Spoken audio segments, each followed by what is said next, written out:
पुराने जमाने की बात है। किसी देश में एक नेक दिल और सादा मिजाज बूढ़ी माँ रहती थी जिसका नाम नूर बीबी था।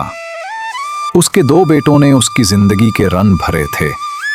बड़े बेटे आरिफ की तलब थी कि वो तिजारत के रंगीन ख्वाब सजाने परदेस चला गया था। छोटा बेटा रज़्ज़ाक माँ के साए में रहता, उसकी खिदमत और दिलजोई करता। मगर कुदरत के रंग अजीब हैं। एक दिन रज़्ज़ाक बीमार हुआ और कितना ही इलाज किया गया, वो चल बसा। नूर बीबी पर गम का पहाड़ टूट पड़ा। उसका दिल सोगवार हुआ और तन्हाई उसके दिल पर साया बनकर छा गई। नूर बीबी ने अपने परदेसी बेटे आरिफ को खत लिखा, अपनी हालत और रज़्ज़ाक की मौत की खबर भिजवाई। जवाब आने से पहले ही एक रात एक मुसाफिर उसके दरवाजे पर आया।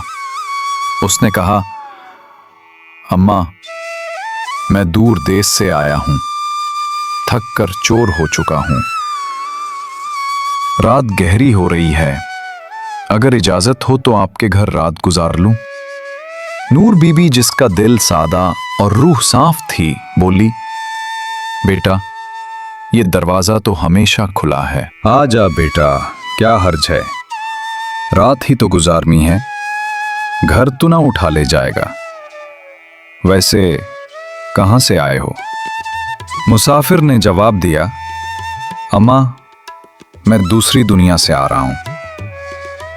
मुसाफिर की बात में तो महज लंबे सफर की तरफ इशारा था, मगर नूर बीबी, जो अपने बेटे के गम में डूबी थी, उसके लफ्जों में कुछ और ही सुना। वो अक्सर सोचती कि इसका रज़ाक अब दूसरी दुनिया में जा बसा है।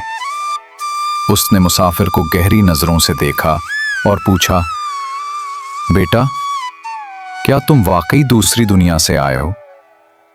मेरा रज़ाक, मेरा बेटा, पिछले महीने इसी दुनिया में चला गया था। क्या वो तुमसे कभी मिला? मुसाफिर, जो निहायत चालाक था, नूर बीबी की सादगी भांप गया। उसने कहा, ए वो रज़ाक, अम्मा, वो तो मेरा यार है। हम एक ही कोठड़ी में रहते थे, बड़ा अच्छा लड़का है वो। नूर बीबी करीब आ बैठी, उसकी आंखों में हसरत भरी थी। वो बोली, मेरा रज़ाक कैसा है? वो वहां क्या करता है? मुसाफिर ने कहानी घड़ी, अम्मा, हाल कुछ अच्छा नहीं। अभी तो उसे कोई खास काम नहीं मिला, बेचारा बकरियां चुराता है। नूर बीबी का दिल पसीज गया। वो बोली, हाय, मेरा बेटा बकरियां चुराता है? बेचारा चारागाहों में मारा मारा फिरता होगा, वहां भी उसे आराम ना मिला। मुसाफिर ने उसके गम को और गहरा किया, बल्कि अम्मा, बेचारा सर झाड़ मुंह फाड़ मारा मारा फिरता है, कपड़े भी तार तार हो गए हैं उसके। नूर बीबी की आंखें छिलक पड़ी। उसने पूछा, बेटा, तुम कब लौटोगे दूसरी दुनिया? मुसाफिर बोला, परसों अम्मा। नूर बीबी ने इल्तिजा की, तो फिर मेरा एक काम कर दो। मेरे पास 40 गज कपड़े का थान है और कुछ रुपए, ये सब मेरे रज़ाक तक पहुंचा देना। मुसाफिर ने रात आराम से गुजारी और सुबह होते ही नूर बीबी का थान और रुपए लेकर चलता बना। कुछ दिनों बाद आरिफ परदेस से लौट आया। माँ बेटा मिलकर खूब रोए, रज़ाक की मौत पर अफसोस किया। एक दिन बातू बातू में नूर बीबी ने आरिफ को बताया, बेटा, जब तुम न थे, एक मुसाफिर दूसरी दुनिया से आया था। उसने रज़ाक के बारे में सब कुछ बताया। वो और रज़ाक एक ही कोठरी में रहते हैं। बताया कि रज़ाक बकरियां चराता है, उसके कपड़े फट गए हैं। मैंने उसके लिए थान और 50 रुपए भेजे हैं। आरिफ चूक पड़ा, वो दुनिया की चालाकियों से वाकिफ था। उसने कहा, अम्मा, भला दूसरी दुनिया से कोई वापस आता है? तुम दुनिया के हीर फेर नहीं समझती। आरिफ को माँ की सादगी पर रहम भी आया और गुस्सा भी। वो बोला, अम्मा, तुम घर आराम से रहो, मैं एक काम से जा रहा हूं।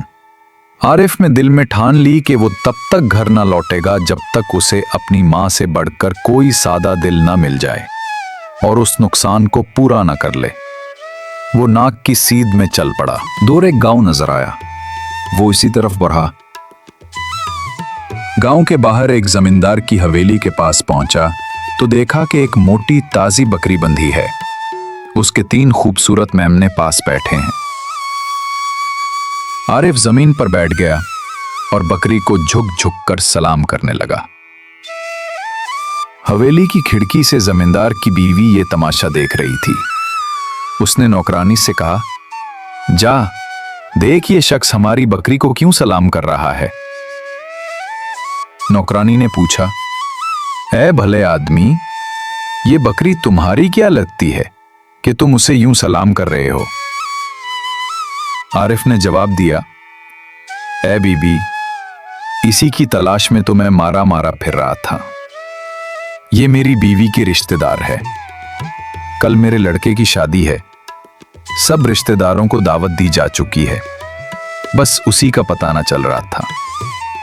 अगर मालकिन इजाजत दें तो ये अपने बच्चों समेत शादी की रौनक बढ़ाने आ जाए। नौकरानी ने जाकर मालकिन को बताया। वो और उसका शौहर हंस हंस कर लौटपोट हो गए। उन्होंने सोचा कि उस शख्स को और बेवकूफ बनाएं ताकि सब उसकी सादगी पर हंसे। मालकिन ने कहा, अगर ये इसकी रिश्तेदार है तो इसे शादी में ले जाएं, हमें क्या एतराज, मगर इस बकरी को तुम्हारा घर ढूंढने में मुश्किल होगी, उसे साथ ले जाओ। मालकिन ने नौकरानी को हुक्म दिया कि बकरी और उसके मेमनों को खूब सजाया जाए। उन्हें 2 घोड़ों वाली गाड़ी में बिठाया गया और आरिफ के हाथ में लुगाम थमा दी गई। मालकिन बोली, कोचवा नहीं है, तुम खुद गाड़ी चलाओ, मगर एहतियात से, कहीं बकरी साहबा या उसके बच्चों को चोट न लग जाए। आरिफ ने गाड़ी हाँकी और बकरी यूं रवाना हुई जैसे कोई दुल्हन अपने मैके से ब्याह के जा रही हो। जमींदार और नौकरानी हंस हंस कर दोहरे हो गए। जब जमींदार घर आया तो बीवी ने सारा किस्सा सुनाया। वो बोली, तुमने तो देखा नहीं कैसा बेवकूफ शख्स था। हमारी बकरी को अपनी बीवी की रिश्तेदार समझता था, मगर जमींदार को गुस्सा आया। वो बोला, तुमने क्या किया, बकरी और उसके मेमनों को उसके हवाले कर दिया। असल बेवकूफ वो नहीं, तुम सब हो। उसने पूछा, वो किस तरफ गया? बीवी ने इशारा किया। जमींदार ने घोड़ा तैयार किया और उसका पीछा किया। आरिफ को पहले ही अंदाजा था कि जमींदार पीछा करेगा। उसने गाड़ी को जंगल की झाड़ियों में छुपाया, अपनी टोपी जमीन पर रखी और खुद बाहर बैठ गया। जमींदार आया और पूछा, ऐ टोपी वाले, क्या तुमने कोई 2 घोड़ों की गाड़ी देखी? आरिफ ने कहा, हाँ देखी तो थी। उसमें एक बकरी और उसके 3 मेमने थे, मगर वो तो कब का निकल गया। जमींदार ने कहा, किस तरफ गया, मुझे उसे पकड़ना है। आरिफ बोला, हुजूर, क्या आप ये रास्ता जानते हैं? ये बड़ा फैला हुआ है, कहीं आप खुद ना भटक जाएं। जमींदार ने खुशामद की, ऐ भाई, मेरी मदद करो, इसे पकड़ना जरूरी है, मेरे घोड़े पर बैठ जाओ। आरिफ ने कहा, नहीं हुजूर, मैं नहीं जा सकता। मेरी टोपी के नीचे एक शकरा है, उसकी निगहबानी कर रहा हूं। जमींदार बोला, तुम मेरा घोड़ा ले जाओ, मैं तेरे शुक्रे की निगहबानी करूंगा।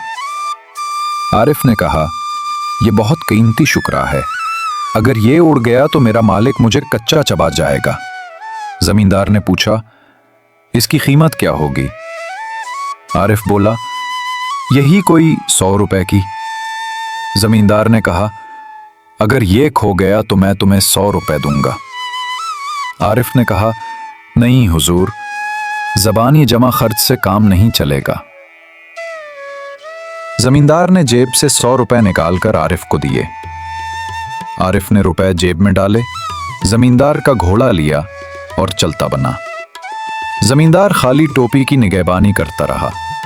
घंटों इंतजार के बाद जमींदार ने टोपी उठाई देखा तो कुछ न था। वो चलाया, बदमुआश। यही वो शख्स था जिसने मेरी बीवी को भी बेवकूफ बनाया।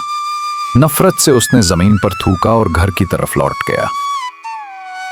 इधर आरिफ 3 खूबसूरत घोड़ों, 1 बिघी और 3 मेमनों वाली बकरी के साथ घर पहुंच चुका था। मां से बोला, अम्मा, अब मैं हमेशा तुम्हारे पास रहूंगा।